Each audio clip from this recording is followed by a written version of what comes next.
I will be starting in just a moment. I just remembered I need a drink. I'll be right back.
Oh man, some good tunes. I almost don't want to like Stop. We'd sit here and listen to tunes. Whatever. Oh, I haven't done a stream in a little bit because it's been too busy. But I thought it might be a good idea to do a little bit, especially the streaming on the moonbeams and stuff like that. Yeah, it's a nice day today. I don't know what the temperature is. What's the temperature today? Weather chit chat, don't you know? Oh, go away. Shorts. It's like 14 degrees right now. So, I mean, if you're in 15 degrees. Really? It's going to hit a high of 15.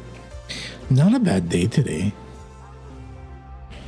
Oh, I got to trim up a little bit. I'm looking a bit scruffy. Trim up, do a dye job, stuff like that. I should dye it in more way than one. Barbecue and brews. You know what? Today probably would be a good barbecue day. I should barbecue something. Oh, I've been so tired lately. Oh, and then the contractors didn't even tell us today they weren't coming out. I could have slept in. I didn't have to get up at the wee hours. I could have slept until whenever, but they just forgot to tell us, oh yeah, we're not doing the plumbing until Monday. I'm like, awesome. Thank you for letting me know. Hello. We got quick on Twitch. We got Devin, Crazy Weasel on YouTube's. I don't think we got anyone in the Moonbeam right now. Unfortunately, the Moonbeam chat is not something I can put into the unified chat thing. I guess it would be this way, technically. So you're not gonna be able to see it if anyone's there. But if you're on YouTube or Twitch, you can indeed be seen by everybody. So today, I have a billion edits to catch up on Void Home. I have been seen. So I think I'm going to start with that. Oh, I've got a lot of things I want to do, but I only want to stream for a couple of hours. So let's see what we can do. So I wanted to start with the catching up on some of the edits for Void Home. Maybe tinker with some ideas for artifacts and ciphers. And also the Hymn of the Dragonflower is almost done. Although someone else just popped into the Discord chat for that. So we may be getting the last of that stuff there. It's amazing how often you'll get people to sign up for something in a Kickstarter, in the special tiers or whatever, where they get a custom thing in the book and they've paid for it, and then they just kind of ghost you. So we've got a couple like that on Hymn of the Dragonflower right now, where it's they think they paid for custom NPCs or foci or whatnot, and then just disappeared. So I don't know what to do about that. We can only ping them so many times. So, I mean, thank you for coming out, I guess. But about, I think, 4 people did finally respond, and I've gotten information, a lot of them. A lot of it I've already done. So if we get to it, Hymn of the Dragonflower stuff as well. And I know I'm streaming on Moonbeam, so this is Monica Games content only.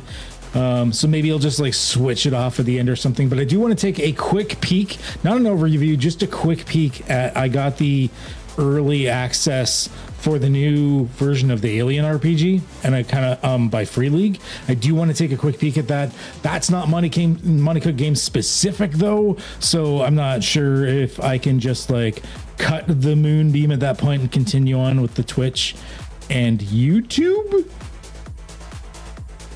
I think I can, but we'll see when we get there. Because I'd really like to take a look at that maybe first time on stream. But obviously that would make sense to stream that on Monica Games anywhere door platform. So we'll have to cut it, and then everyone has to be on either Twitch or YouTube if I do that part. But let's start with some YouTube stuff, starting with Void Home. So the bigger playtest is out already. It came out a week or 2 ago now. So if you want to check that out, go ahead and check that out. Obviously, that is not the final layout. That actually is missing like most of the edits we've been doing. So like that is still a pretty raw text.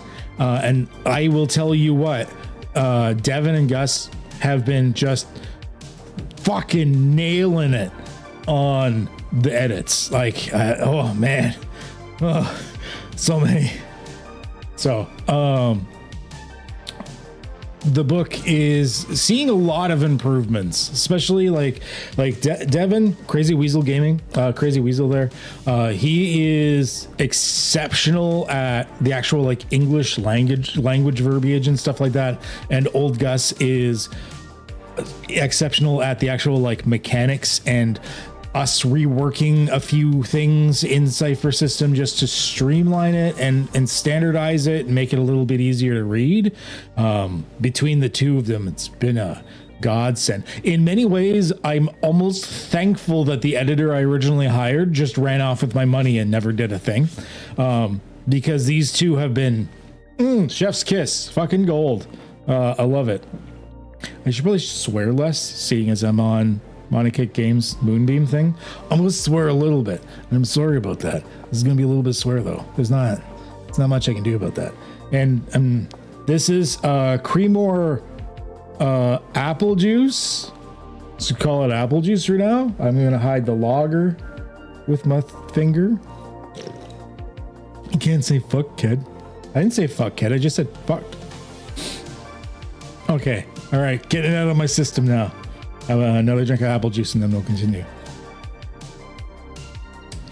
Fizzy apple juice by the Creemore Brewery. It's not. That's fine.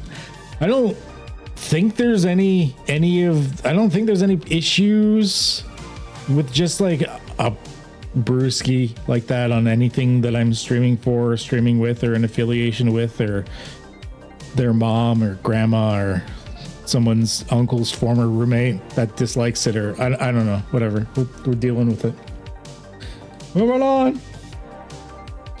Glad to be of assistance. Yeah, thanks, Devin. You're amazing. You're awesome sauce. Okay. All right. Looks like there's a couple of random. Old Gus must have just some verbiage replacement stuff here. Level with difficulty, yes, please. With the space, though, please. Use the difficulty in 0, yes. Because that was one of the things we had talked about. Cypher, the Cypher system uses the word level to mean basically a lot of times any numerical variable within the system. The problem is that can get a little confusing because the way level is treated for, say, the actual like difficulty, or the level is treated, I don't know, there's a lot of circumstances where level means a different thing in the Cypher system. So we are trying to come up with specific words in specific circumstances. Level now should only be if it's listed on an opposition or like item, like an artifact or a piece of gear or something that needs a level appended to it, or like a cipher. Basically, if it's an object or a thing, or like an NPC or a monster or something, those are the only times you'll have a level. Anything else, we've got ranks, difficulties, whatever. Level, like wiping those terms out.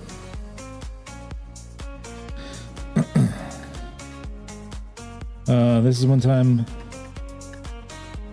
time where level is supposed to be there. At the end of the book. That one's done. All right. If an object's level, yes. Okay, so he's mostly just going through, doing a little bit of verbiage cleanup on these ones. When we get down to the abilities, I believe there's like a couple thousand edits I gotta go through there. Level. The condition is system term. So for the user device, use this level. Yes, it's on an item. That makes sense. Just gonna make sure it's on the right thing. Condition does have a level as well because it's sort of like an item, basically. System item. So I'm good with that. Hey. He's just cleaning up some capitals that were supposed to be in there that I hadn't had. All right. That looks good. I think gear, I might be able to switch over to a green check mark. I think gear is pretty much there. As an item option, yes. I think I'm gonna be able to pretty much switch that over. I don't see us tinkering with the gear stuff too much more. Now, when I have a green check mark on this doesn't mean it's done. It just means I think the bulk of the edits is probably resolved. It doesn't mean we're not going to go back and change some things, because if you've ever had to work on any RPG stuff, it's all interconnected. I might change something one place and then it has to kind of trickle down and change in other places. It's part of the reason developing for shit like this is not easy, really. And this is all level because it's all referencing, and was utter with, then is, okay. That makes sense. He just like cut the verbiage in half there, and it makes perfect sense now. I'm a little wordy. That's fine. Yeah, I think I'm gonna change that. I think that's pretty much the bulk of the edits are there for that. Gonna be honest, the abilities are gonna be a beast. Oh yeah, it is. Old Gus has been tackling those. I think we've had. He's not even done. I think he's halfway done, and we've already cycled through a good 12,000 edits on the abilities section. And the problem is we go through and we've been refining some things, standardizing some verbiage, and that of course trickles down to other areas. Old Gus and I have had a couple of late nights lately where we just kind of like riff back and forth and like kind of figure some stuff out. Every once in a while I'll be like, no, I want it this way. And I like, it's my project. I can do that. But a lot of times, I mean, he's got some great ideas. So if there are good ideas, I'm not gonna say no. Where are you? Level with level, that's done. It's only 2 on this one.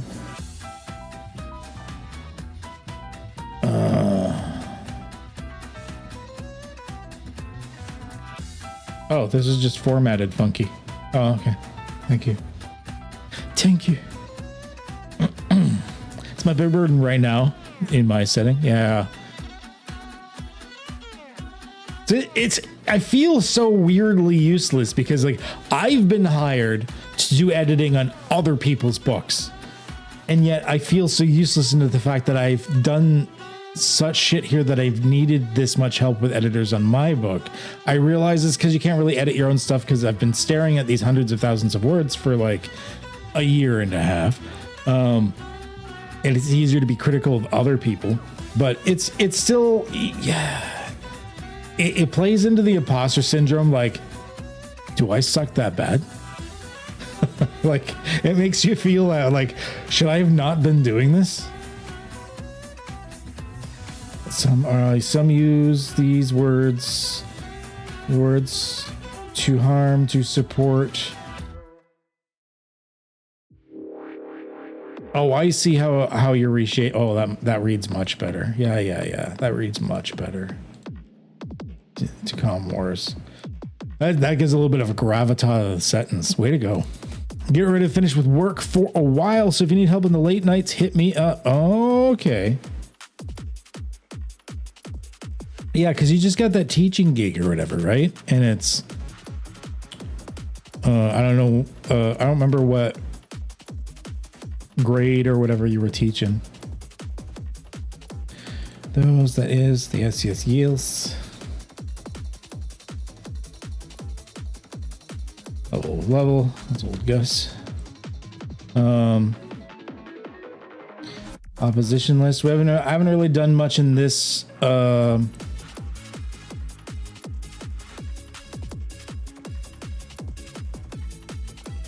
It's about it for the opposition list. I'm going to start adding more opposition as well as more ciphers. And actually, I haven't added any of the ciphers and artifacts to the work in progress document for the editing yet. So I'll be adding a bulk amount of ciphers and artifacts as well as some opposition probably pretty soon. Imagine the last thing I'm going to do is the adventure shorts. I'll be honest, I haven't really started writing the adventure shorts yet. Oh, this is taking a second to load. Old Gus must have been busy. Yeah, this is taking a second. Yeah, in the future, I'm gonna try, maybe I'll try OneNote next and see if it handles this a bit better. Cause I believe you can do shared editing on on OneNote and stuff as well. There we go. Okay. Oh, I was about to skip down to the letter I thought he was in, but he has a couple of early edits just for word replacements.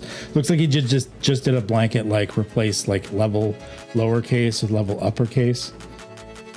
Commander's voice, yes. Just uppercase. Uppercase. On one hand, it sucks that you guys are just, you can't make the changes. I could make it so you could just make the changes. But the thing is, I really do want to approve everything before they're changed. Because there have been times where I'm like, I'm going to go a different direction. Level. That was my own note that this one needs work. Oh yeah, because that was like super late at night. Okay, all right. 1 second. No, go back up. That like scrolled me all the way down to zooming in like that.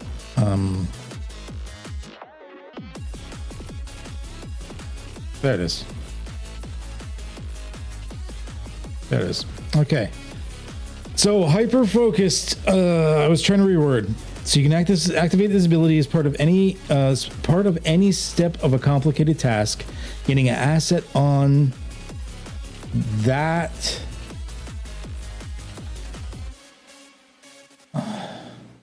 That and future on it and future steps.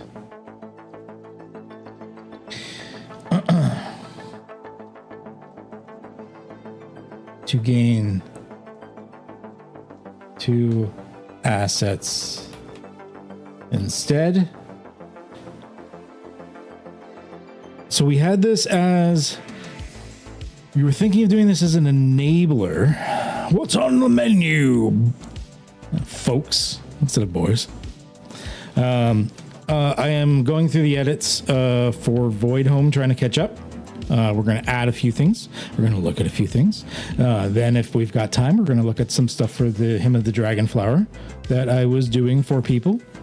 And then if anyone goes on Moonbeam, you'll be cut out of the final part of the stream because I want to take a peek at the other day, the early access for the backers for the new Alien RPG dropped. And I want to take a peek at that. But that is only going to be on Twitch and YouTube, not on Moonbeam. Because when I stream on Moonbeam, that is only for Money Cook Games stuff. And they wouldn't want me to mix and match, you know. Anywho. So, Gus and I, we struggled over this one for a while. Should have gone with boys instead. Meat's back on the menu, boys. How the fuck did the orcs know and the Uruk-hai know what the menu was? The Uruk-hai are like in 10 days old. So yeah, old Gus and I, we had a conversation. Of course, he was slightly drunk and I was slightly high. That didn't help.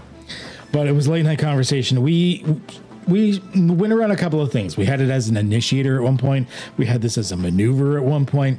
I finally was thinking maybe just as an enabler with a cost, because it's a really odd one because it's activated as part of a complicated task.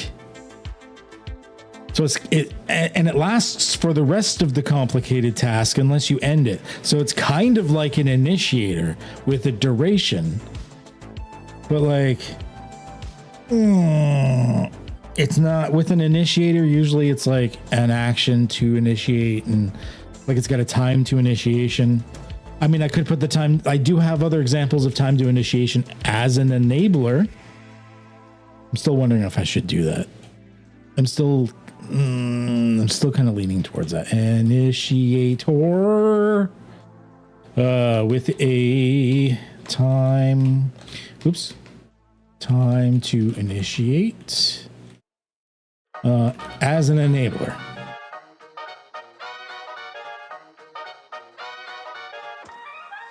But it's also only on certain things. This one's bugging me. You can activate his ability as part of any step of a complicated task. I mean, I think... I could have put a binding. It's almost like it's a mixture of like 3 different types.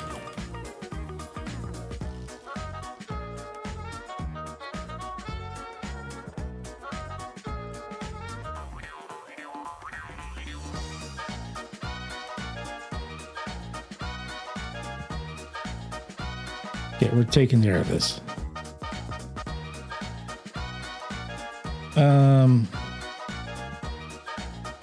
Any step of a complicated task. Time to initiate is enabler. It's kind of weird because I've got binding like it's a maneuver. Initiation and duration like it's an initiator, but the time to initiate is an enabler. This is a really odd ability. It's like breaking the mold for everything else. Whatever.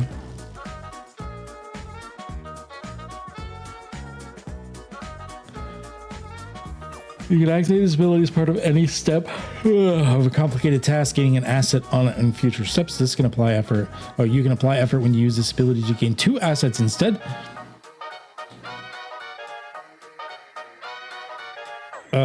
He did sort of make a change.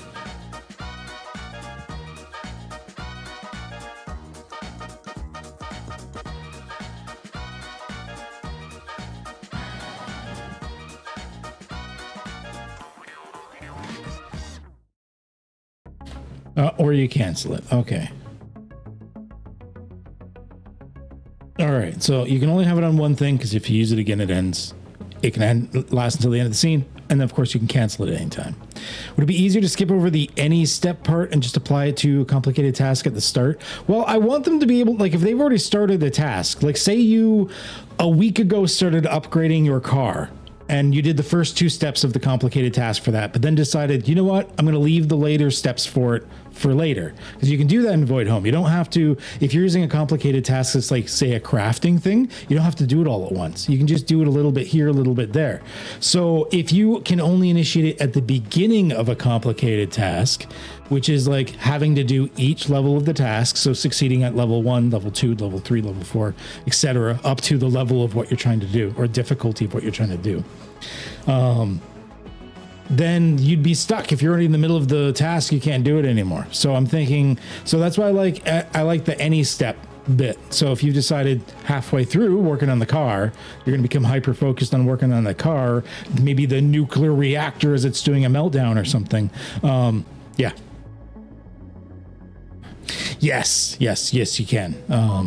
I think it gives an example, even in the crafting area. I think I put it in the playtest. There is at least one example in there of you breaking it up with the complicated task. I'm pretty sure it's in there. Core rules. This will take a second. I'm getting sidetracked now. I should have just focused, but I get sidetracked. It's how I do. Complicated tasks.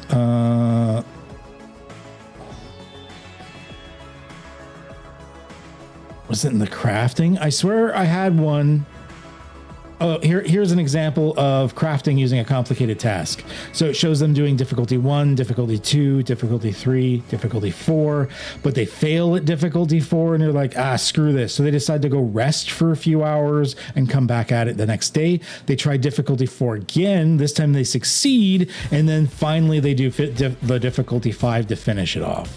So I do have an example of it in there to show you, hey, you can take like a break in the middle. You don't have to do the whole thing all at once.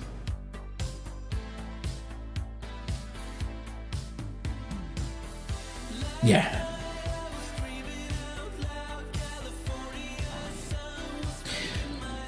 There's a few things you might want to use it for. Obviously, if it's something dramatic, you're probably going to want to use a situation stat block as part of a conflict rather than a complicated task. So like if it's say a nuclear reactor is going into meltdown, instead of a complicated task, I might prefer to actually make that a situation stat block and go into a conflict instead. So you're fighting the nuclear reactor, which is cool because then the nuclear reactor gets a turn, and it could be like pipes bursting or radiation happening. And I won't go into detail in case you don't want spoilers, but in the playtest that I released with the or in the last playtest that I released, the adventure that I added there has that actually to show you how you can use it, which is really cool. Actually, I found in the last playtest adventure that I made, I would say most of the conflicts end up happening with situations rather than like big bad monster thingies, because in a horror scenario like that, dealing with the space station falling apart and the nuclear reactor going meltdown and like all of those things tends to be a lot scarier to deal with than just constantly over and over fighting the monster, because it's less about it's not like a heroic fantasy where you're slaying shit. In Void Home, it's meant to be that horror where you're just dealing with terrifying situations and it might be affecting you mentally. And yeah. So the obviously I didn't come up with it. I'd say Fate is probably the one that guided me the most into that realm of thinking. And I actually played Fate long before I played Cypher. Before I got like hooked with Cypher years ago. But Fate was the one that keyed me in on that, because one of the rules was anything can be a stat block. And I've brought that into every RPG I've ever played since then. That's one of the main rules of Fate, are like something I kind of bring to every RPG, and anything can be a stat block. That's one of them. All I did in Void Home was codify it. Yeah. Fate, there's others that do it, but Fate was the one that really put that into my noggin. You can have it as abilities any part of a complicated stat task, gaining an asset on it in future steps. On it and future steps. You can apply effort when you use this ability to gain 2 assets instead. You are hindered. I wonder actually if it should be like this. You're hindered on tasks unrelated to your hyper focus. To that complicated task.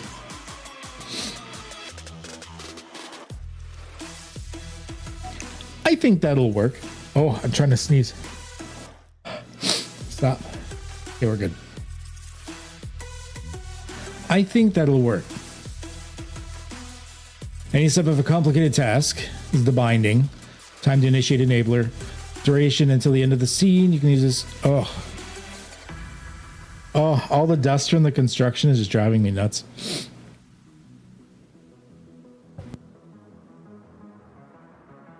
Keeps going away on me. It's just burning in my head. The sneeze is going to catch me off guard. I know it. I'm not going to be able to mute in time. I'm going to blow your eardrums. Now it's gone again. Ugh.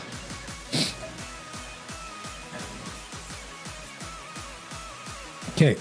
Yeah, I think that's good for now. I'm still gonna leave a comment. Old Gus, how dis, and we can come back to it. All right.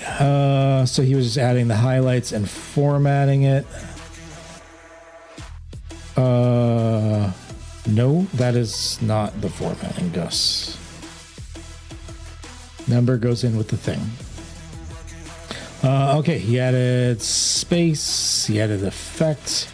What does he have here? Reputation has spread to an impressive network of contacts. If you are in a human settlement, you can attempt intellect 4 to identify. Wow, he cut a lot of text there. Nearby helpful contacts.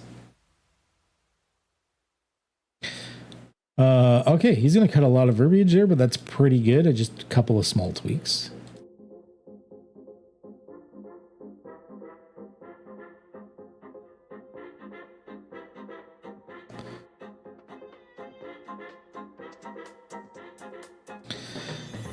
You can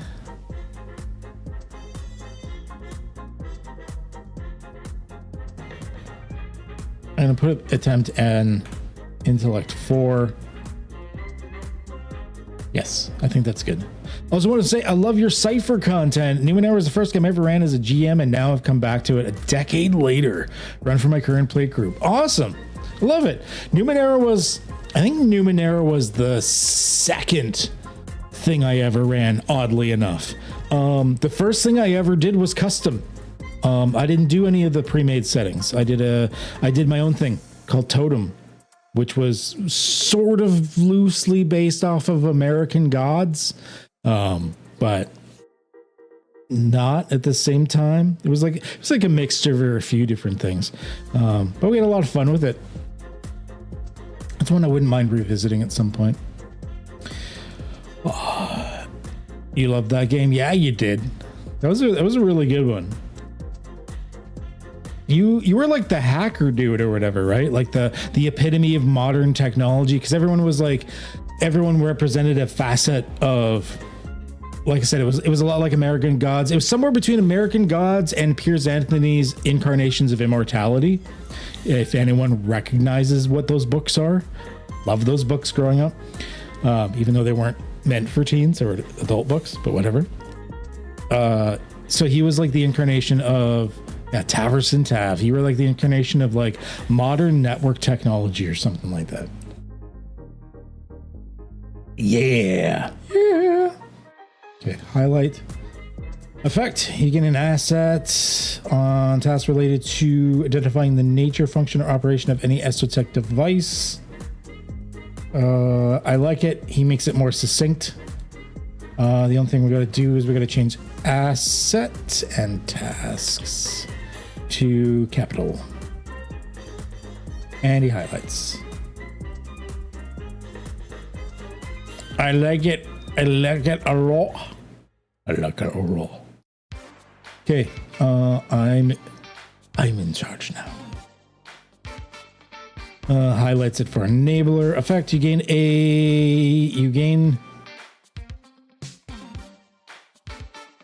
I don't know why he added the word there for 6. Okay. You gain 6 human level 2 restricted companions. During a conflict, the band can act as a single level 4 creature with 12 presence that can attack, inflicting impact 6.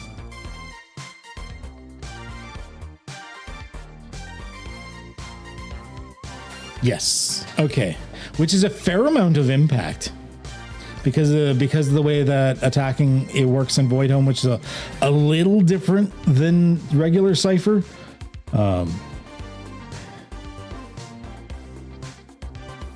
Because I've kind of streamlined the way abilities and gear and everything work. Everything that does physical harm is just an attack, which means you can choose for it to be a light attack or medium attack when you attack, unless it has the heavy tag, in which case you can only choose for it to medium or heavy. And in some cases there is the light tag where it can only be a light attack. But basically, it's everything just states it's an attack. Even if it's an ability, if it's physically doing harm, it's an attack. If it's more doing harm mentally or in an abstract nature, it's a manipulate. And that has its own baseline. So it always does that baseline impact. And anything you see here is just adding on to the baseline. So in this case, it's an attack, which means that you can choose if it's going to be light, which is doing a base of 2, or medium, which is doing a base of 4. So this is in total doing 8 or 10 impact.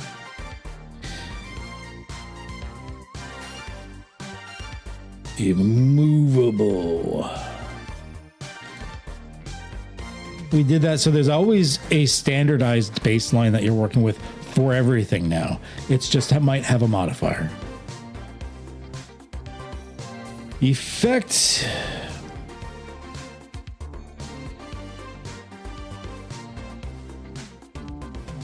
You're sturdy, that you have a way to brace yourself. You can attempt to... Oh, he just moved it down. Why? Oh, I see, because I had it in one paragraph and he's splitting it. Okay. Yeah, I get it. I get it. He's just splitting it because it wasn't in point form before.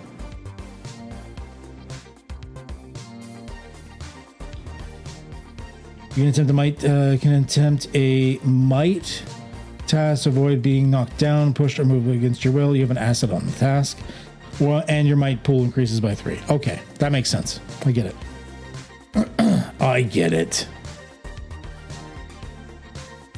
And then he's just doing formatting at the beginning here. He hasn't changed anything. Or maybe he did. Actually, I think he turned this into an initiator. Unless it just didn't have the initiation time and duration in there. Initiation time is 1 minute. Duration is until the end of the scene. That's another thing you're going to see standardized in Void Home a lot. In Cypher, you have so many abilities that are like, this lasts 5 rounds. This lasts 3 minutes. This lasts 7 hours. This lasts 2.5 days. And then you're like keeping track of all these ending durations and everything. And you're like, fuck, I don't know. In Void Home, pretty much everything either lasts maybe a number of refreshes or like rounds. That's very rare. Usually, that's only if it's very, very short-lived. If it's longer lived than that, it lasts until the end of the scene. If it's longer lived than the end of the scene, it lasts until you do a full rest. Done. That's pretty much it. Those last anywhere between 5 minutes to 700 years. Yeah. No, I wanted to make it simple. I wanted to only a couple of instances where you check, is this done? Cool story, bro. I'm moving on. So we've standardized that. Everything's pretty much just certain number of rounds in a conflict, which is easier to keep track of because you're in the conflict. End of scene, full rest. That's pretty much it. There may be some times where something might last longer, but it's very rare. Like there's always going to be some exceptions. RPGs are good at that, but for the most part, we've really done good at standardizing it and trimming it down. So he just to the end of the scene. Hold your voice posture, mannerisms, gaining. It would be an asset on task related. Just 1 second. This is losing my voice. On an asset on task related to impersonating someone else. Yeah, I like it. Just gotta tweak that a little bit.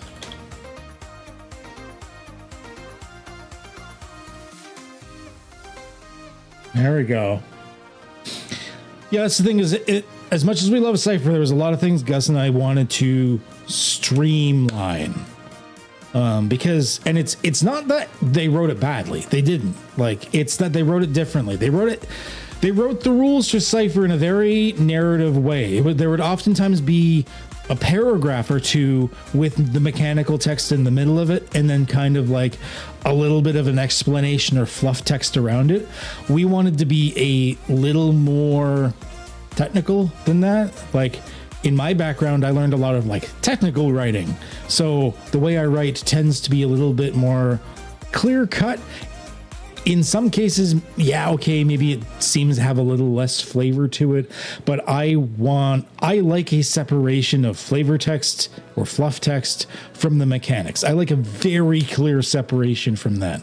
The worst I've ever seen still has to be the old World of Darkness books with White Wolf books, where there would be like practically a story, and then in there would be sprinkled bits of like mechanics, and you're like, how the fuck am I supposed to find this? I want a very clear distinction between the mechanics are here, the fluff text is here. So yeah, that's just me though. It's not that it's written badly if it's written the other way. A lot of people can get through it. The way I think needs to be a little more technical in nature and a little more structured. It's just how my brain works. Choose a stat edge that is 0, increase it to 1, easy peasy. Training on might increases. Yes, that's good too. He's just clarifying a few words. Actually, cut it down to like half. This one's a maneuver. I think he turned it into a maneuver. Binding, a task. No, it had a binding already. Oh, that was just the formatting. Oh, okay. It already was a maneuver. Binding, a task you are not trained or specialized in.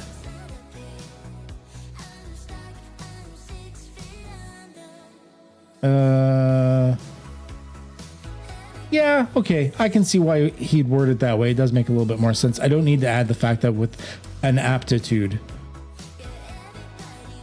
And he got rid of the period because these are supposed to be fragments on purpose.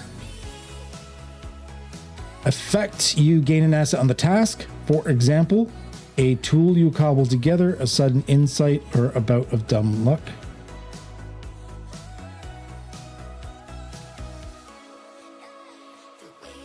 I'm going to add a little bit there. You get an asset on the task. For some reason. Example. A tool you cobble together. Okay, there you go.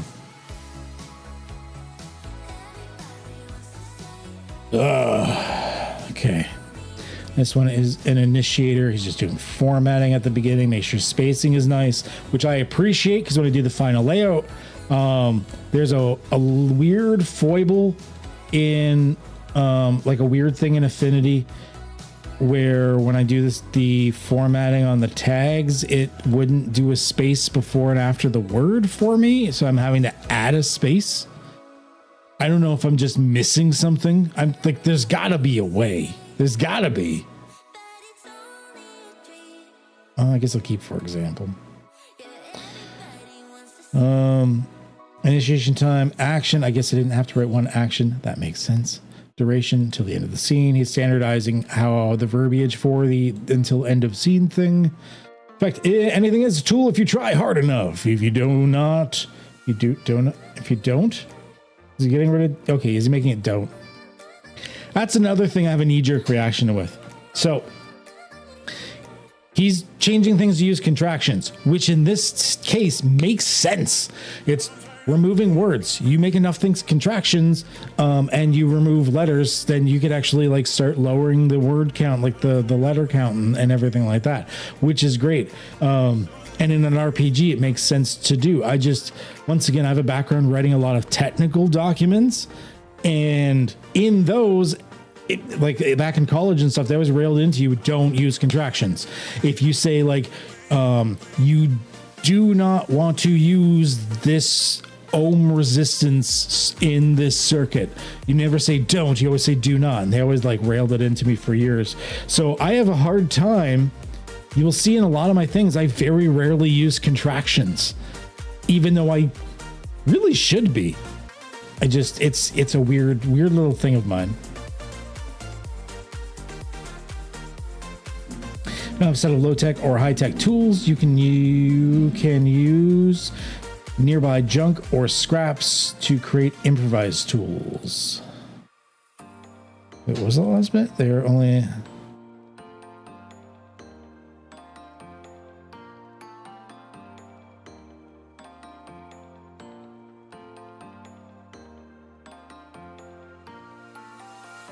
I can get rid of this first part, actually. You can... Anything as tools, if you try hard enough, you can use nearby junk or scrap to create improvised tools. Create improvised tools. And then it's got a duration until the end of the scene. Okay. Look at that. Teamwork. Cut it down even more.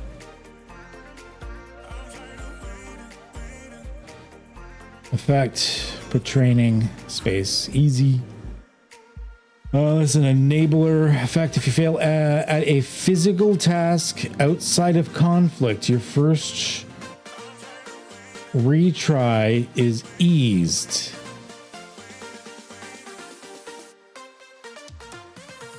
Oh, he did cut a lot of verbiage there. Oh, look at that. It says the same thing, but with like half the words. I part of me should have looked to see how much he's actually like cutting out word wise. Between the two of you, between Devin and Gus, like we had to have cut a significant amount of words. Like it had to have been a lot. I'm assuming. Who's messaging me?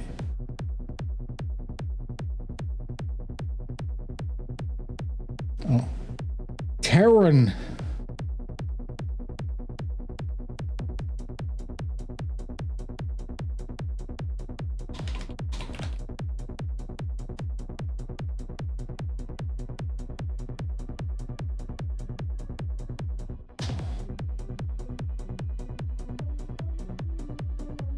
All right. What? Why is someone posting half-naked men in my one Discord channel? Oh, it's fucking Drew. Whatever. I'm not showing that on stream. That one's a private channel on purpose. Yeah. All right. Another formatting. You can install one high-tech or esotech device into your body and become trained in using it. Easy. Yeah, he cut a lot of verbiage there too. Oh, Drew.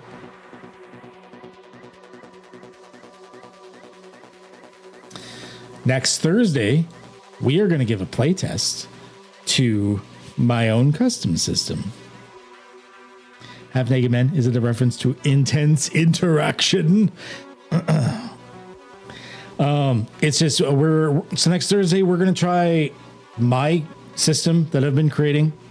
I haven't really talked about it too much because it's still early works, but it's got enough, like the core of the system is there and there's enough to make some characters and stuff like that. So we're going to give it a tryout.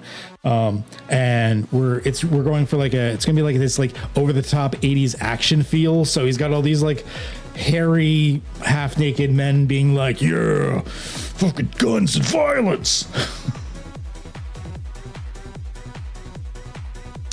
Yeah.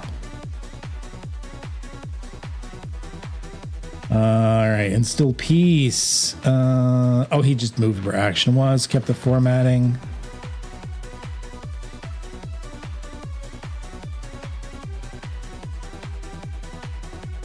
Did I not have...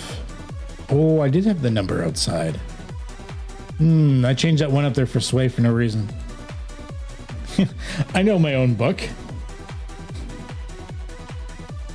Through... Why do you get rid of the word ah? Through rousing speech? No, it's ah. You need ah. Old Gus, what do you say? Through a rousing speech and commanding presence.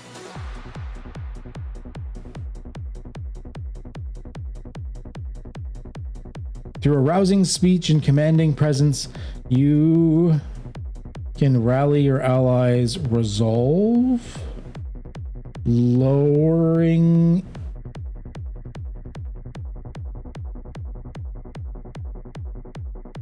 I think he was drunk when he did this one. I'm gonna have to. Okay, I'm gonna. Lowering if you succeed intellect social 2, you lower your dread by 1. I think he just wanted to cut that one bit.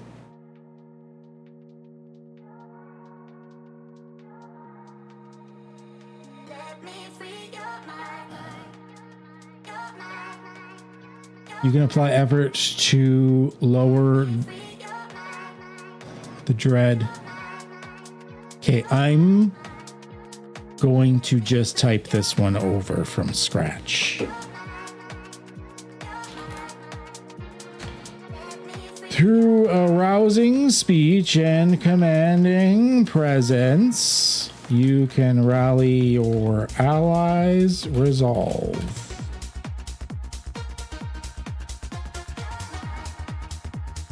You attempt a intellect social 2. If you succeed, you lower the dread by 1.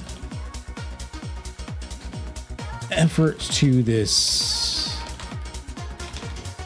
task. Lower dread by an additional 1 for each effort applied this way. I know that sounds a little odd, but that is actually how Cypher words it. I mean, I can't understand why. So I'm actually going to stick with their wording on that, like the extra effort thing. Oh, and then you can't use this ability again until you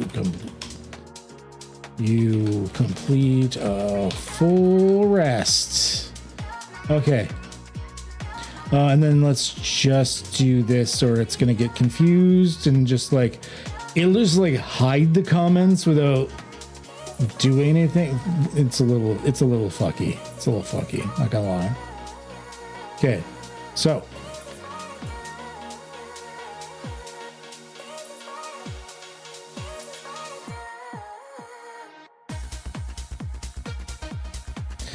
all right. Through rousing speech and commanding presence, you can rally your allies' resolve. Attempt an intellect social 2. If you succeed, you lower your dread by 1. You can apply effort to this task to lower dread by an additional 1 for each effort applied this way. That's a double space for some reason. You can't use this ability again until you complete a full rest. Oh yeah.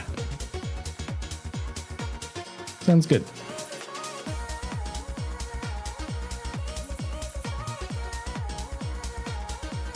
All right.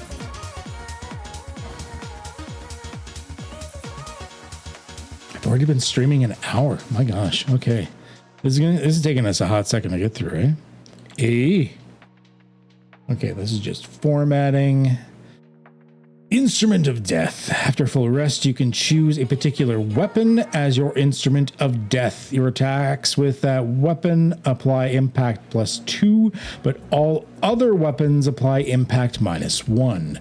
You can gain this ability multiple times, increasing the bonus and penalty.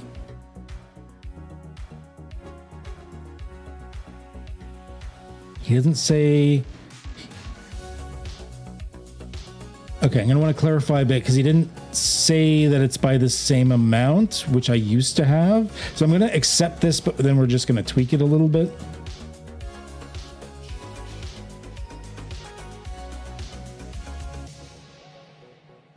Increase the bonus by +2 and the penalty by -1. Okay. Better.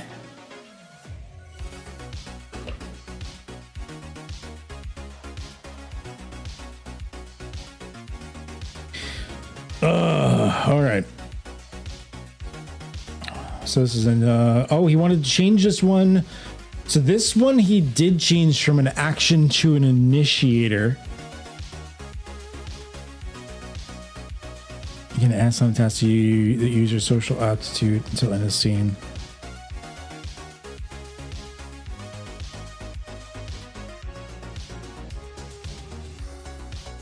Oh, actually, maybe it was supposed to be an initiator because these ones he's just changing formatting, but it was like already there. I don't know why it's got that like background thing to it.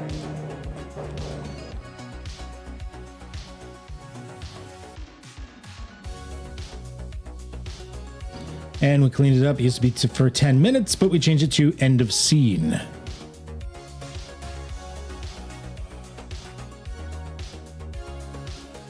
Oh, thank you. You're right.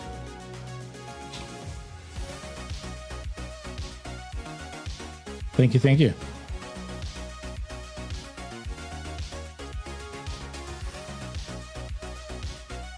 You increase your rating.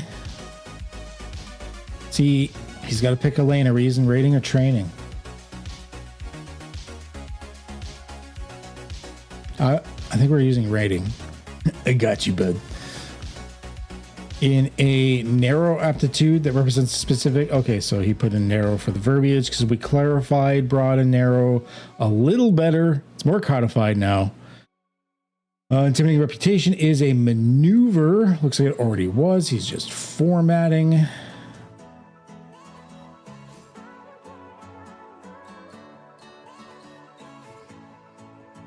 Related to... I don't know why he got rid of the word to. Intimidation effect.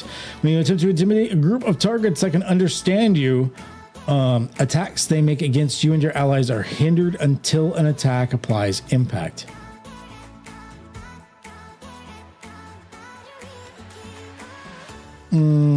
I kind of want it to until it succeeds, because what if it doesn't apply impact, but it applies like an effect? I like that I got rid of the rest of the verbiage and the garbage. We didn't need it. So when you attempt to intimidate a group of targets that can understand you, when you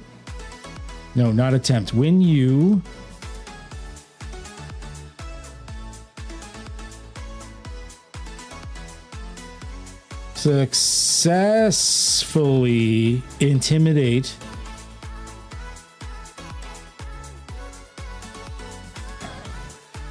No, he changed something here. This doesn't work.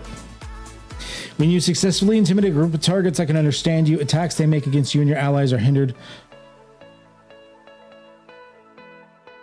Because the manipulate task does not affect a group.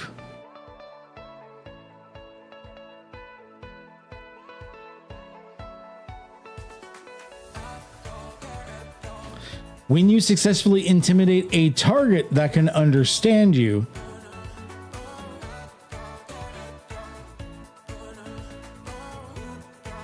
attacks they and their allies make against you and your allies are hindered until an attack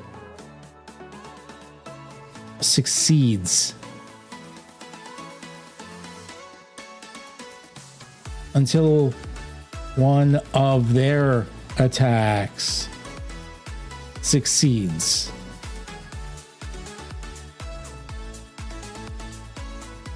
Cannot use this ability again.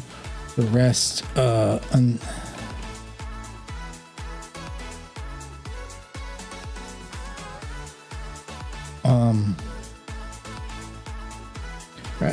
for the rest of the scene.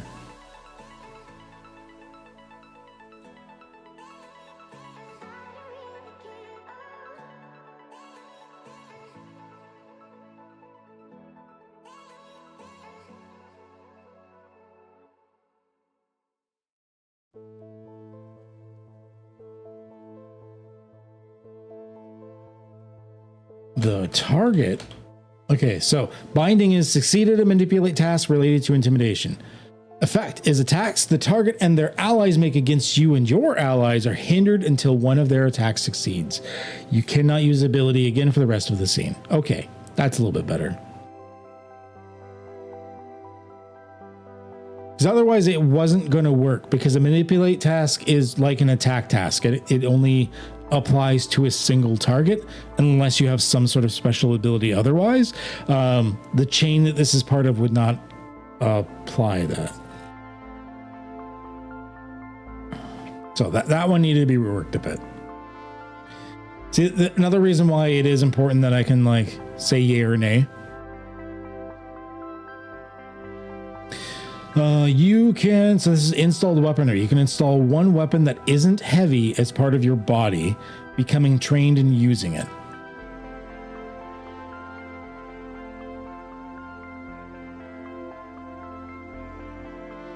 I don't think I like the word becoming. Because then what if you uninstall it? What? Then you'd still be trained in it? I'm going to have to tinker with this, I think. You can use a weapon without holding it, can't be disarmed of it, and can conceal it inside your body when you aren't using it. At the end of a full rest, you can remove your installed weapon and install a different one. Okay.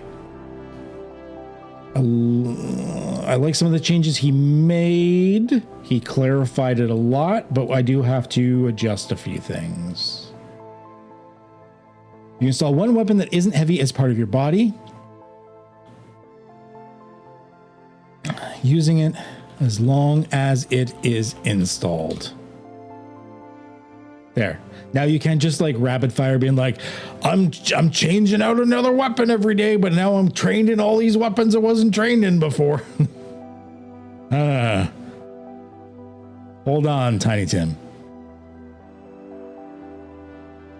At the end of a full rest, you can remove your installed weapon and install a different one. Okay.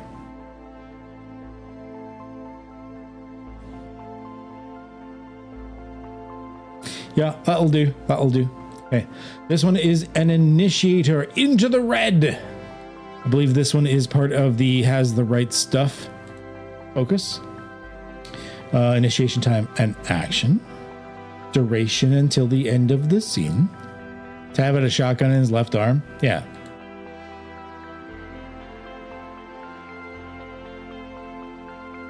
You were also a techno god. Just saying. You enhance an artifact, cipher, vehicle, or object, choosing one of the options below. You can apply efforts to choose one additional option.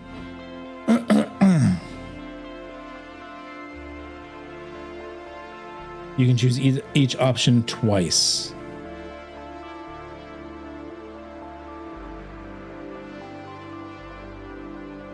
Okay, and then he moved this down here for the object losing. Oh, okay.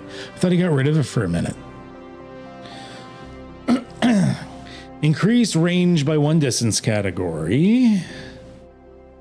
Apply impact 2. Increase movement by 1 distance category. Gain 2 levels.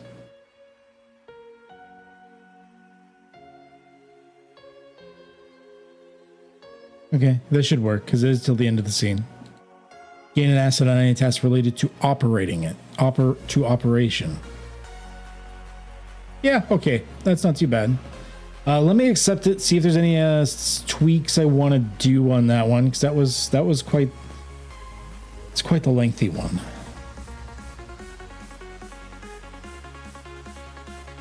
He did cut a lot, though.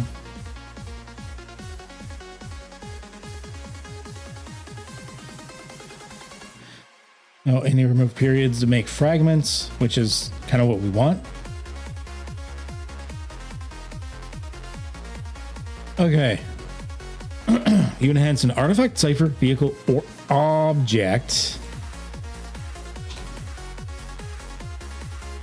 choosing one of the options below.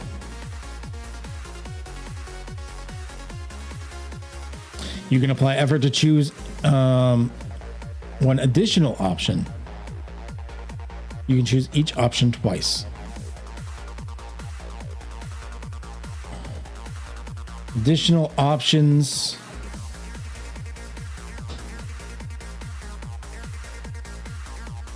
Nah, we'll leave it as is. They know what they mean. Okay, we're getting there. Oh my god, time is flying. Time is just flying. Oh. Oh. Oh my gosh.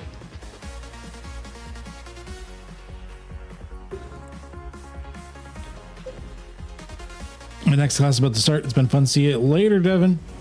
Thanks for stopping by.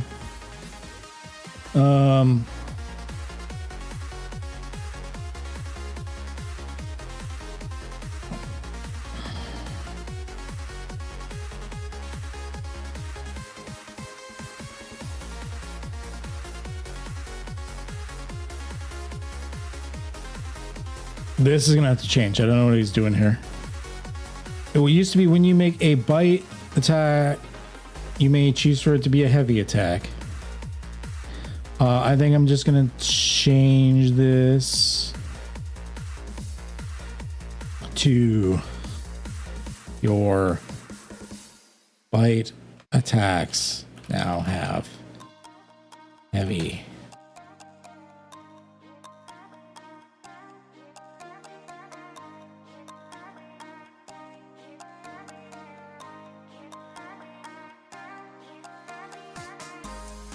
Easy. Teamwork. Initiator. Initiation time. Duration to the end of the scene. You have a personalized jetpack that allows you to fly freely through the air or void in any direction. He didn't specify the speed, and he should have. I don't know why he got rid of that. You have a personalized jetpack that allows you to fly freely through the air or void in any direction at your normal speed. You get an ability with that focus where you can travel at a faster speed, but by default, it should be your normal speed. Kneel before name.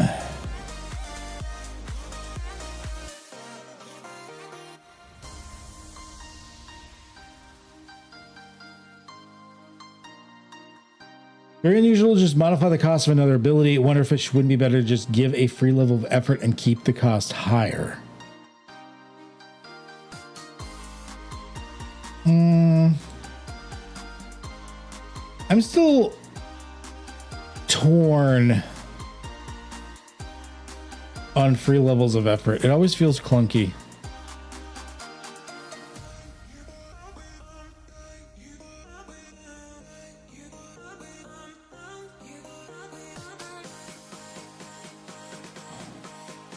Okay, so he didn't change it on me, which is good, because I think I'm going to keep it as far as the cost reduction. I kind of like it the way it is.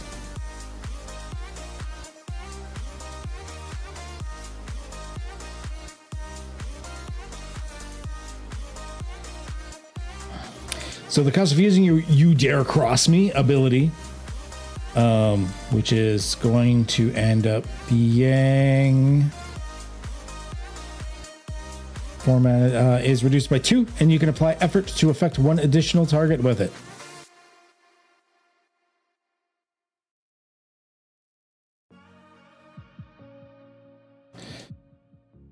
For each effort applied this way. Yes.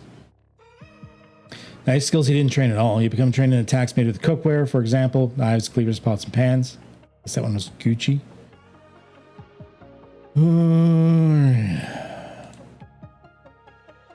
If you use both attacks with Twin Gun Mojo to attack the same target, that target is hindered on its next action.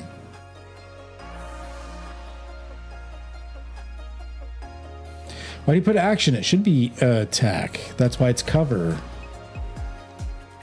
If you use both attacks from Twin Gun Mojo to attack the same target, that target is hindered on its next... It should be attack. I don't know why I put action.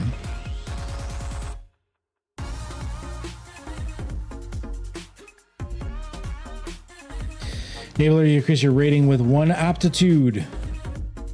Yes.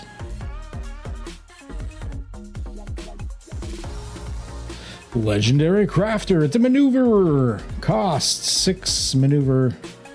Finding, crafting, repairing, or upgrading ciphers or handheld objects. The task is eased by 3. Capitalize eased. I like it. It's easy.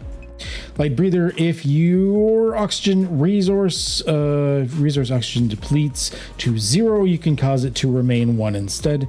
You cannot use this ability again until you restore 1 to your resource oxygen.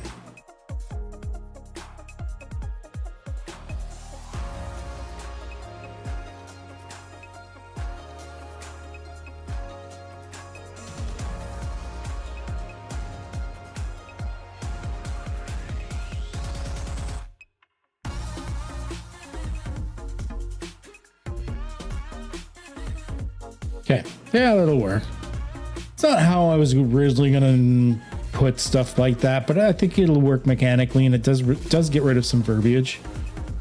So, what the hey? Like the back of your hand, enabler, that's just formatting.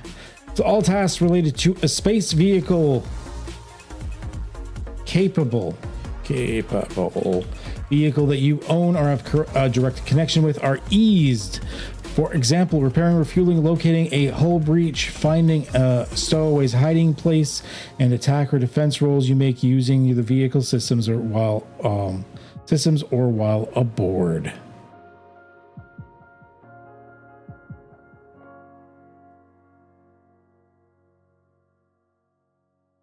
I don't know if I like that or while aboard thing, because that's going to give you all tasks, not just ones relating to the vehicle.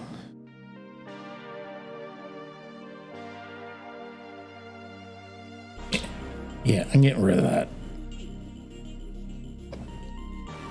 Linguistic adept.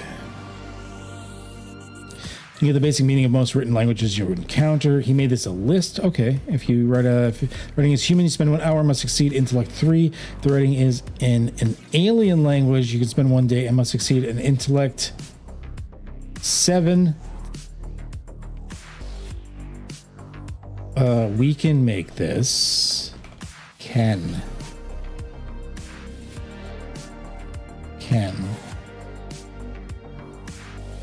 If you fail, you can't. There's that contraction. Retry unless you gain material.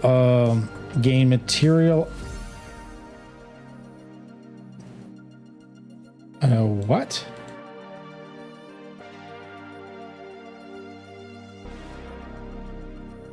This last bit I might not accept. I don't know what he's trying to do there. I like the reference material thing. I don't know why he's getting rid of it.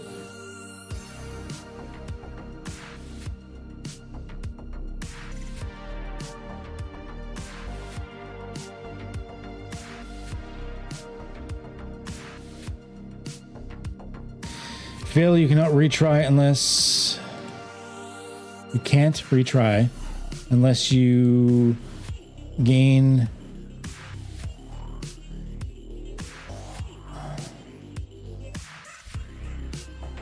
okay, let's accept this, but I'm going to reword it.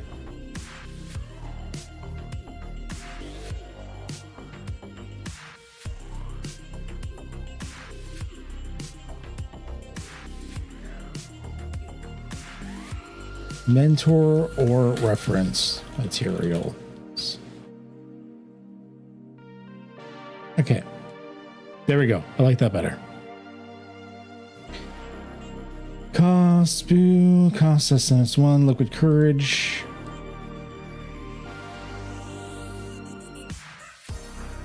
You produce a beverage you've been saving for just this occasion and present it to an ally within a short distance who can consume it immediately, causing them to regain all missing points in one stat pool of their choice.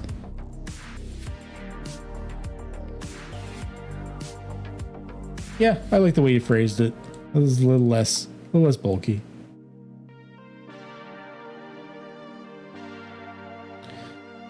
Load bearer, increase your rating with the grid aptitude. Yeah, that's not changed. Lockjaw. Should this do anything else? Slow target's movement, ease the bites pieces, but feels underbaked right now. So, attack with your bite. If you succeed, you grab the target and gain an asset on tasks related to maintaining your hold. To release your hold or the target is freed, your attacks apply impact +2.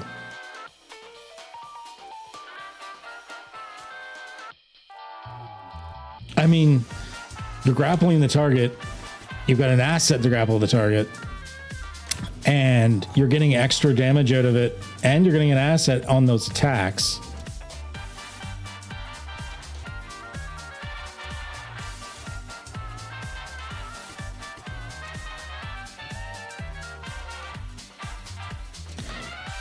Because it's an asset on...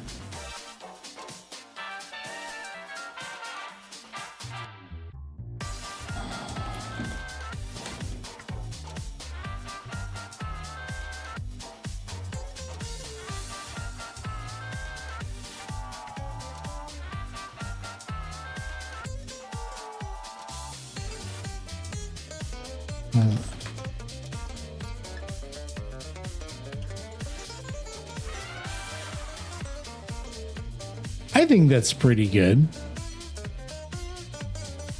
Yeah, that's a pretty good self buff there, right there.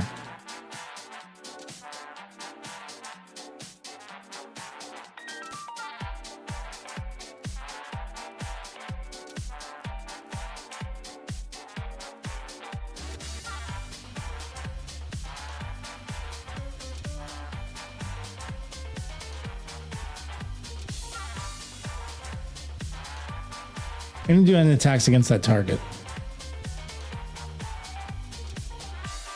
So you release your hold if the target is freed. Your bite. Attacks apply impact +2. Okay. Yeah. Yeah. Loner. Some people work better alone, gaining an asset on tasks when you have no allies within a long distance. Easy. Easy. Lugger's defense. You're holding an item with bulk 2 or more. You can use it as a shield.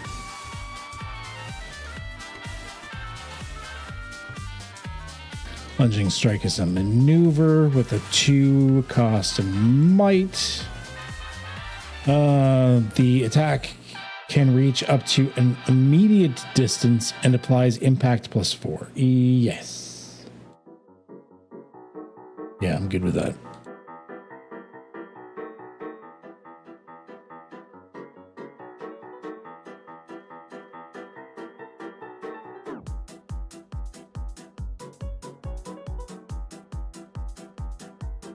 You can discard ciphers and gain a random. You can discard.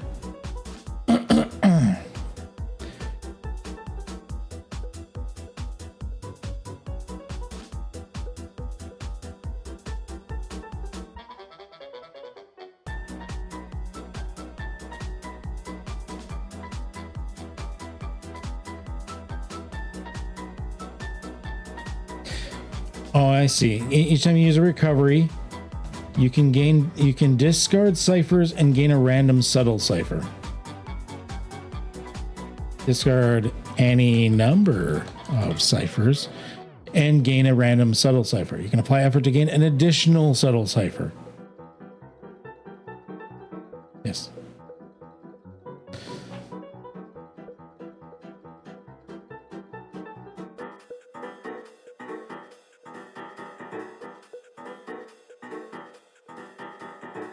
Oh, we're up to M. We're already 1.5 hours in. Okay. I only wanted to stream for like 2 hours today, and I still want to take a look at the Alien RPG book. So let's, I'm not sure if anyone is watching on Moonbeam right now. I'm sorry, we're going to have to cut you off, because this is not Monica Games stuff. So we are going to have to keep this on only as Twitch and YouTube. So For anyone on Moonbeam, if you're watching this now and in the future, thank you for joining and watching on, just going through some Cypher stuff, me chatting a little bit while we go through it and just spend an hour and a half. Once Monica Games finally clears their Creator Fund stuff from the Kickstarter or the backer kit that funded 10 months ago. Once I finally get the Creator Fund money from that, I do plan on setting up regular streams within that, and doing some fun things with it. But for now, I'm just occasionally like testing the waters, trying Moonbeam out. It seems pretty cool, so I've been enjoying it so far. I don't know if it's going to be the revolution that they are hoping it's going to be. It is hard for people to sort of switch out, but it's got some really neat options to it so far. And I mean, like, it's still really early days, and they're a lot more feature rich than a lot of other startups have tried. I remember Arena had a lot of promise, and then they just didn't go with it. Moonbeam already has some pretty cool shit with it, so check it out if you haven't checked it out yet. I suggest, at least, I mean, it's free to sign up. You can go to Moonbeam and just give her a try. Just moonbeam.stream and try it out. But yeah, thank you anyone on Moonbeam. The rest of the stream is going to continue on YouTube and Twitch only, as we're going to go check something new out.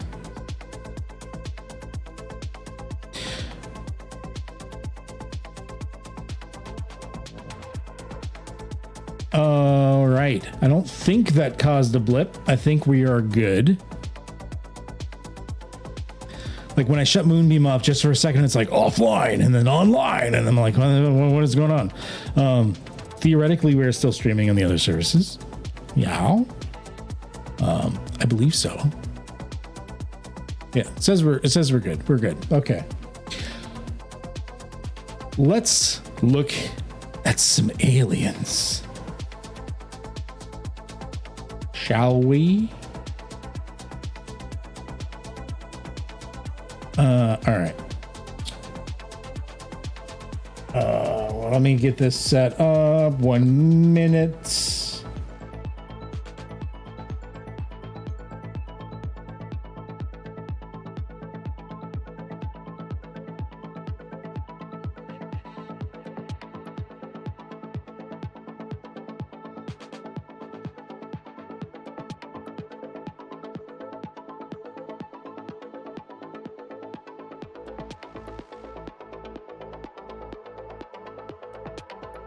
All right. Okay.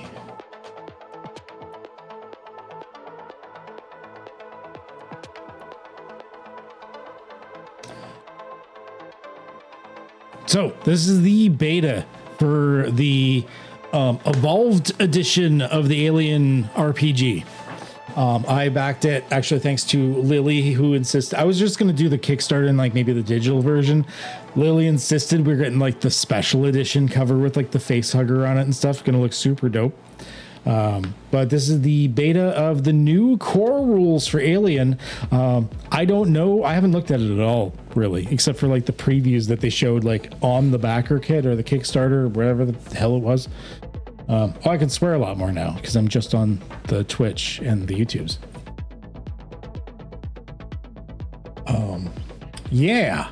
So Alien. So starts off right away. Some pretty nice mapping. Do I have? You know what? 1 second. I'll be right back. I'm gonna go grab my physical copy of the first Alien RPG that they released. And so we can do like a comparison to see what it's like. I will be right back.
All right.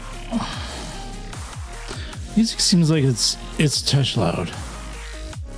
Where's my music?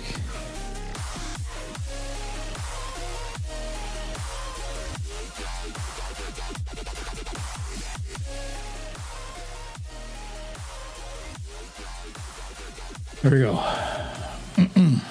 Okay. So, I've got this version of the Alien RPG, which, like, I love this book. Like, Free League, you do such good shit. I was surprised when they said they were going to do another, like, edition, like a redo edition of this. Like, it's so good. So they're going with an interesting change in the readout of this book.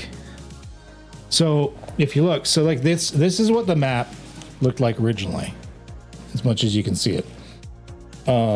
It was dark, colorful, something like that. They're going for more like a rough print feeling to it, which makes sense for the universe. I kind of like it. It's like something you'd be seeing more out of like a dot matrix printer or something, just like getting pumped out for the system. So let's show it.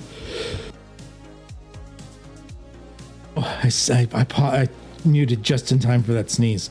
The sneeze finally happened. All right. All right, reset my stream chat. Like, theoretically, my chat. I'm not missing chats, am I? It happened the other day.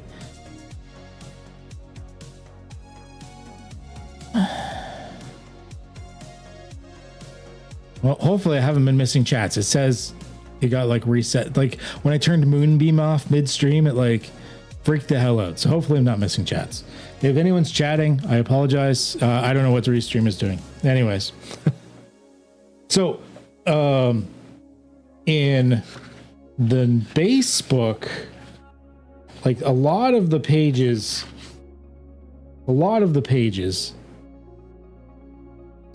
were dark like this. Okay. Like I'd say most of them had a very dark background, which must have been a bit of a nightmare for printing costs, depending. So like the book had a very like dark with like some light boxes in them and stuff like that. This one seems to be going more on a lighter, like printed feeling profile, which I'm okay with actually. So that's the initial map. This map is a little bit easier to read than the map that they showed in the original. I kind of like this. I like that change. Not gonna lie. This is a lot easier to read, and I'm hoping that when we get the final version, there will be just like a single big printable. Although this is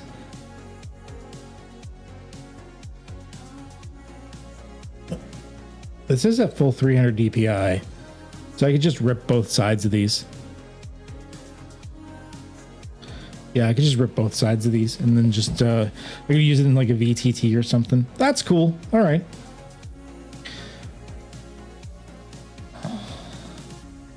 Oh, they incorporated more solo work into it. Interesting. Okay.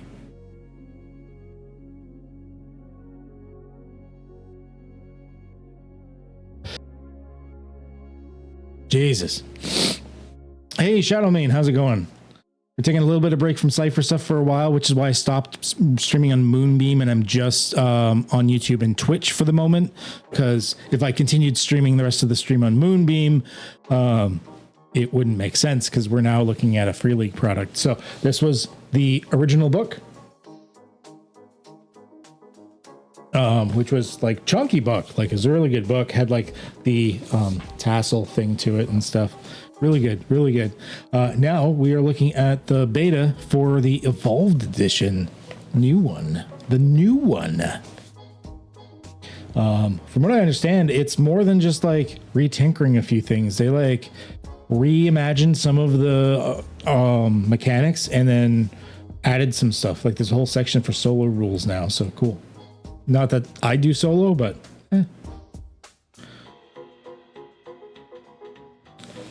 Nice chapter breakdown. I really like that. How did they have it originally? Oh, it was pretty much the same thing, but once again, it was very much dark. Really gotta turn that blur off. I wonder if I can do that without crashing my camera. Are you going to play nice? Where's my camera thing? That is. Off. Okay. So.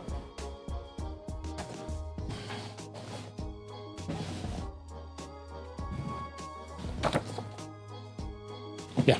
Anywho, that's the best I can do. Anywho, yeah, so it is pretty similar for the most part. If anything, it is, because like this goes another 2 pages. Yeah, just like the other one. Oh, that's interesting. They got with these like phase things going on here. What is this? What is this? Oh, I didn't mean to click it. Go back. Go back. So everything's hyperlinked, obviously. Good to know. All right, so combat phases and stuff. Oh, I like that bit. I like that bit.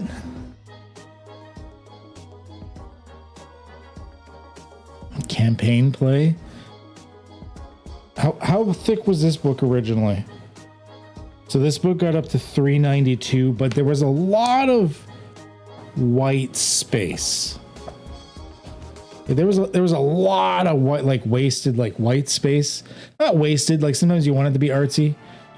This one goes up to, I believe this one's actually shorter, but it seems a little more, it seems actually a lot more text dense. So I have a feeling that even though that the page count is shorter, the word count's higher, is my theory. Appendices. Okay.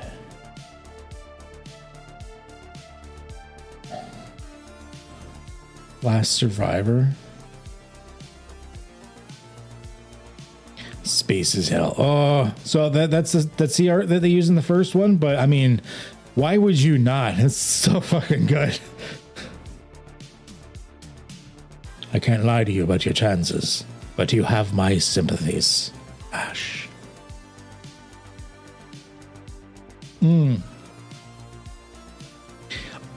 I know in some ways this is a little more plain than the black darkness of the original book, but I like it more. It is easier to read, and especially if they're going so much more text dense. Like you see how dense this is, like how much text there is, which this isn't a bad thing, by the way. There's a lot of information in this book and you're going to need to get through it. So you don't want to have to flip more pages than you need to. But in the old book, look, you see how there's a lot of white space in various parts here? Like in between these boxes and whatnot, sort of filling it in. They have some of that for images, but I feel like this just feels like it's more text dense in a lot of ways. They might have cut some things that weren't needed, but I feel like they added some stuff that very much was. Yeah, it just feels like there's more to it. So this is all like fluff stuff, just getting you into it. Telling you what the frontier life is about. Oh, I can't wait to get the physical book for this.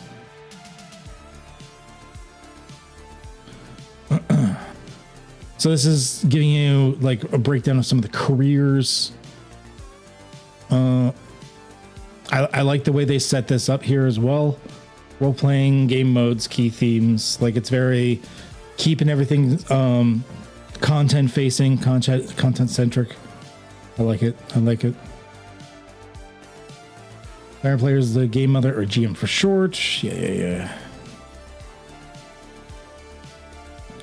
They still have, looks like they still have the divide between cinematic and campaign play, which is good. I loved it. I've actually never done the campaign play. I've actually only ever done Aliens so far in cinematic mode, which is, it's still an RPG, but it plays a lot more structured. Not quite like a board game, but just like a more heavily structured RPG. We tried playing the original one, but one of our groups has never seen anything alien movies. So before we try again, we need to have some watch parties. Yeah, you do. Love alien movies. I love the alien movies. The best one, of course, is the first one, because the second alien movie, Aliens, was not a horror. It was like an action with horror elements, whereas the first one was a horror. If you go on the Alien Reddit, I was surprised because I liked Alien Romulus. I actually thought it was pretty good, but I figured I was going to be not the norm. But I was surprised when people did a listing of what alien movies they would and would not consider good and or canon.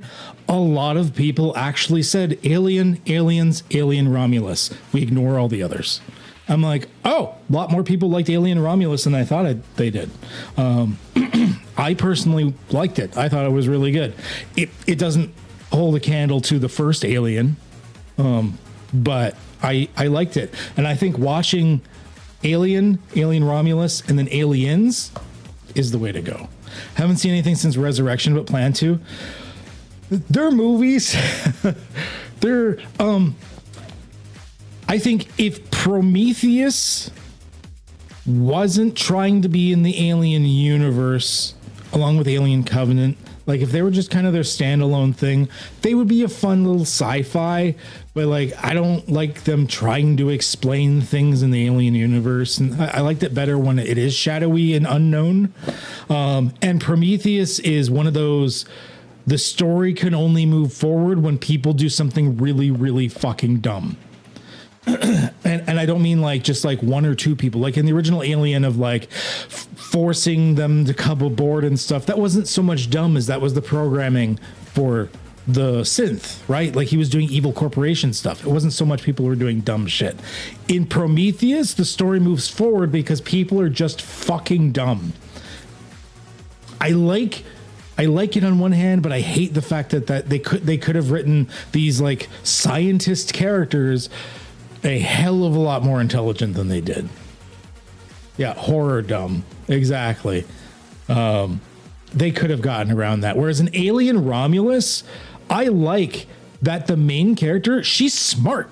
Like she figures shit out time and time again. And even though there are some dumb characters, which is good, you gotta have a mix. The main character is actually smart, and does, like, she figures shit out. I won't say spoilers or anything because you haven't watched it, but I actually liked Alien Romulus. It's the first time in a very long time that I've liked one of the newer Alien movies.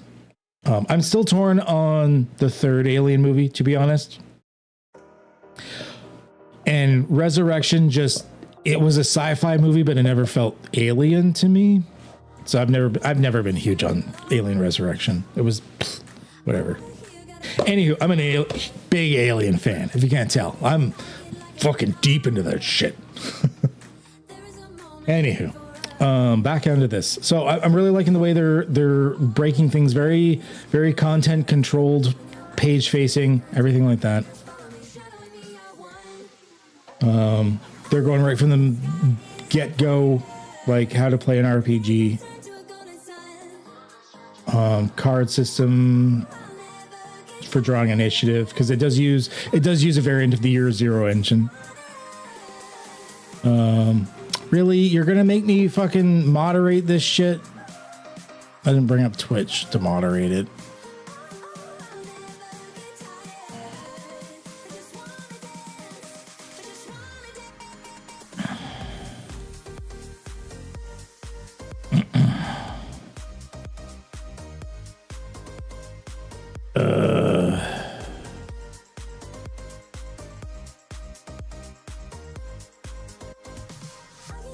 Cal, did you already got it? Oh, you already got it. I was like, where is it? I don't see the bad streamer bot thingy. It's gone.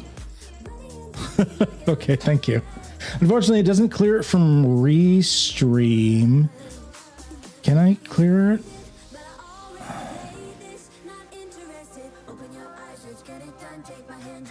Oh, it doesn't seem to clear it from... Oh, it did. Oh, okay. There we go. Thank you. I'm surprised it took that long this stream to get one. Okay, so what is role-playing game? We don't need to know any of that shit. Your character. Let's see if there's anything different. So cinematic play is what I've mostly done so far. I haven't done a lot of campaign play. I wouldn't mind doing a campaign. Cinematic play has been, you know what? Quick. We're starting a new campaign on Thursdays. Since Brian's not going to be able to GM Rise of the Rune Lords for us anymore. Oh, no, because I don't have the new book yet. Oh, well, actually, I do. I have the digital version of the new book. It's something to consider. We could do aliens. We'll see. There's plenty of systems for us to try. Maybe for Kathy's sake, something we already know are simpler, but this isn't that complex, all things considered, actually, because the Year Zero engine, which is pretty straightforward. Alien would be kind of cool. I'm just saying, since I'm taking over being GM for Thursdays again.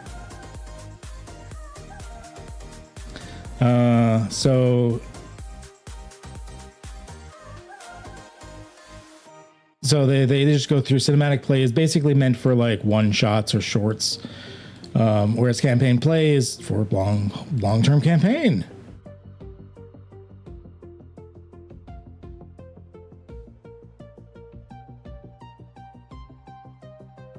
Career. So strength, agility, wits, empathy, I believe that is all the same. There's also the thing in case you are the android. What's the story, mother? Tools, what is role-playing game, your character. So yeah, strength, agility, wits, empathy. That's all the same. Like, look how differently this is formatted. Oh.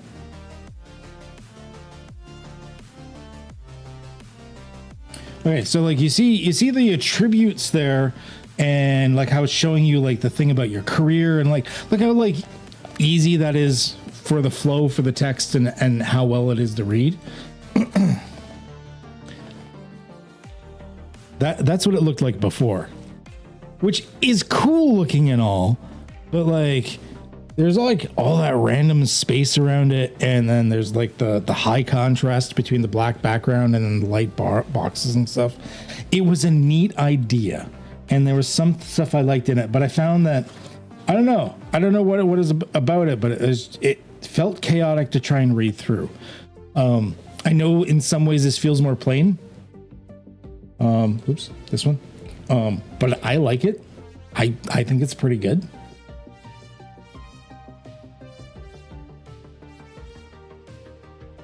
So skills, talents, stress, resolve. Is resolve new? Skills, talents, stress, health, name, appearance. Resolve is new. To keep your nerves in check, you need resolve, a numerical rating equal to your wits plus your empathy scores divided by 2. So it's almost like a mental health. That's new. I don't remember that. Interesting. So there's something new with the resolve mechanics. Can be increased by the hardened talent. Use your resolve score to resist stress and panic. Ah, interesting. Okay, yeah, I don't remember that before. So that's new by the looks of it. I like it. Okay. Do your personal stuff, basically just who you is. Buddies and rivals. That was something I didn't lean into enough, but we were doing just one shots. That was something in this. We just didn't really do much with it. Gear. So no, your buddies and rivals. I think the text for that is pretty much one-on-one for that. I mean, this is supposed to be just a revamp, so some of the text is going to be completely the same. Actually, no, it is a bit different. Your PC can have one buddy and one rival. One rival. You only have one of each. Okay, so mechanically, it looks like it's the same thing. In campaign play, you can choose one PC to be your buddy and another to be your rival. Yeah, okay. So it works out to be the same. They just changed a few words. Gear. Your signature item.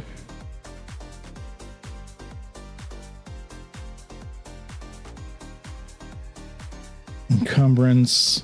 I believe that's all the same. Heavy and light items.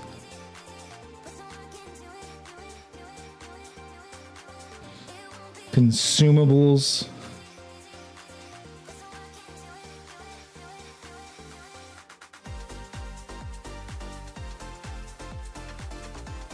Time as a consumable. So this works similar to like other resource systems that I've used and or use. Like I even have a resource system in Voidhome. This works kind of the same, and I think it's the same in this book as well. I don't think they've changed anything there. They have a power rating.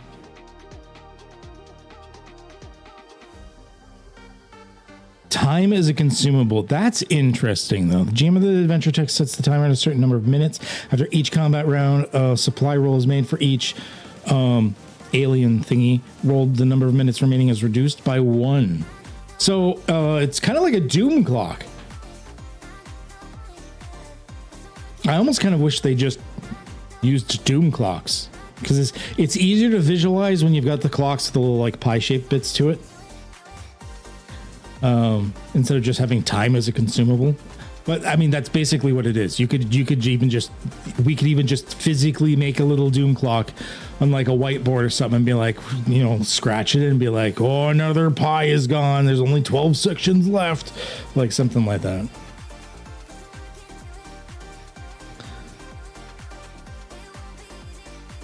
Oh, they're harsh on the supplies. For every one of the like facehugger ones, basically a 1 on a d6, because you can just use regular d6s.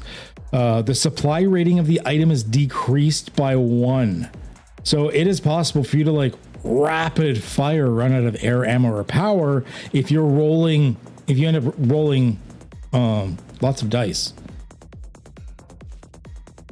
Rolling a number of stress dice equal to your current air. So if you're highly stressed, you could just like run out of air. Whoa.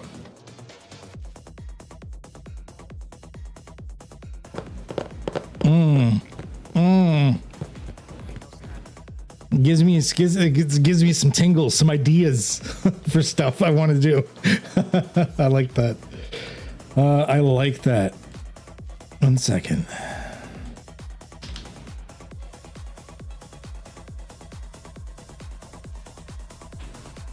Okay. I like it. Okay.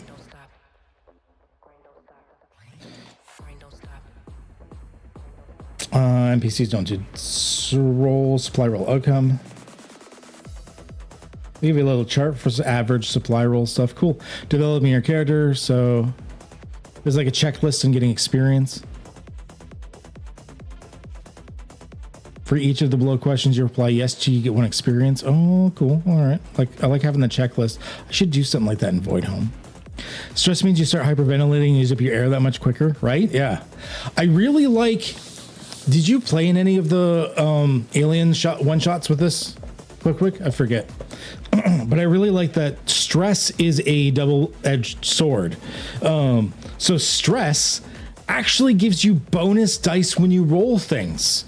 But the thing is if you roll ones, basically, or like the little facehugger things, that's when bad shit starts to happen to you, even though you're rolling extra dice to succeed. So as your stress builds, your adrenaline makes you better at doing things, but you have a more chance of the GM coming in being like, I'm going to fuck with you now. So it's kind of cool. Like, in a way, you kind of sometimes want to build up stress. It's a really neat interaction. I really enjoyed it. And it is brutal. Laura's character, Jig Fishy, she played the child, and at one point she the alien came up and just immediately broke her back. Like, it just happened, because you kind of roll to see what the aliens do. Like, the GM only has partial control kind of in cinematic mode.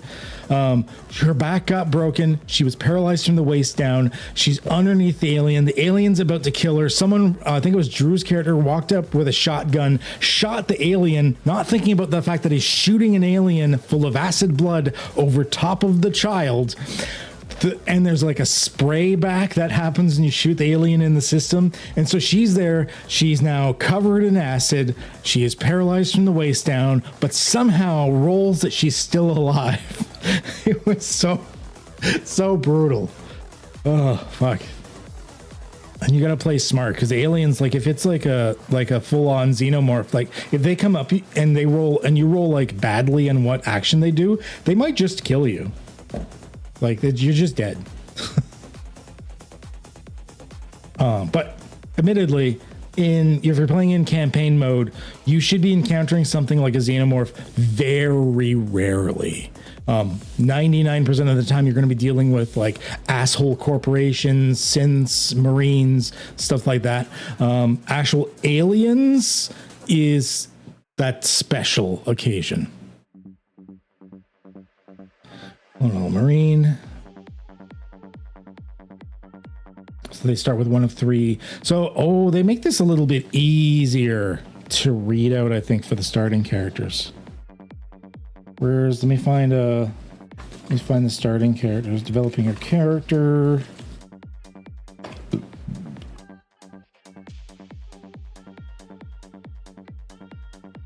Yes, this is much easier to read for these charts. So you see and everything has a number to it, so you can randomize it. It didn't used to have that. So I'll be back later. I'll be up for hopping into a voice chat later, talk about Thursday nights. Sounds good. Talk to you later, buddy. So this is what it used to be. It was like a 2-page spread. And it had these bullet point lists and stuff like that. Now there's a few extra things about it. It gives you a lot more randomization if you don't want to like choose and you just want to randomize what the character is. Like, that's pretty cool. I like that. And there are single pages, not 2-page spreads. Cuts down on stuff a bit. Sir Pilot, Roughneck. Okay, so it's the same careers. Oh, this is so good.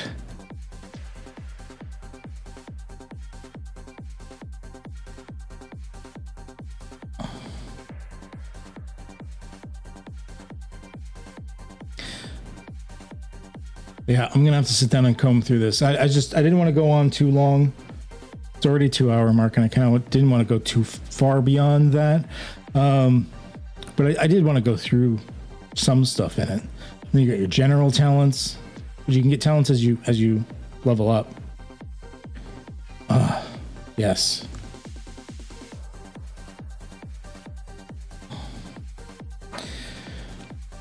Stealth mode. Space and time. So stealth mode, I think, just means in between the conflicts.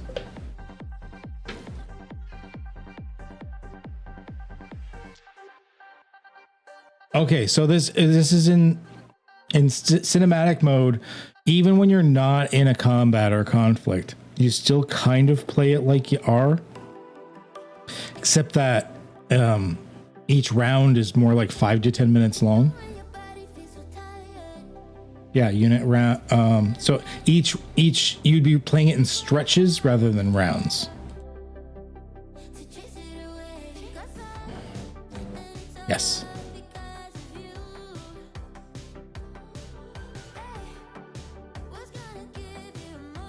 PCs move one zone. Stealth sequence. I like that. I like that. Groups in stealth mode.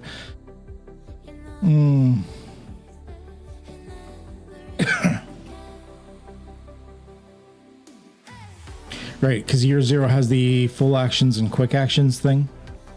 I'm a little torn on that, not gonna lie.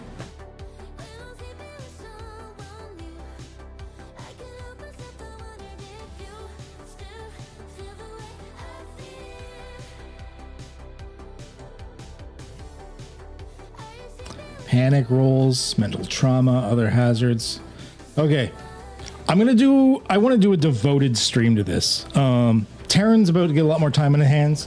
Maybe I can get a couple people in on this, where we just go through and just start looking at it compared to the original. Because I would like to go over this in detail. Because I think it's pretty dope. It looks really good, and there's like, once again, I feel like this is a little more word dense. Like, they've cut some things that needed to be cut. They've added some things that needed to be added. This I'm very happy with it at a first glance, at the very least.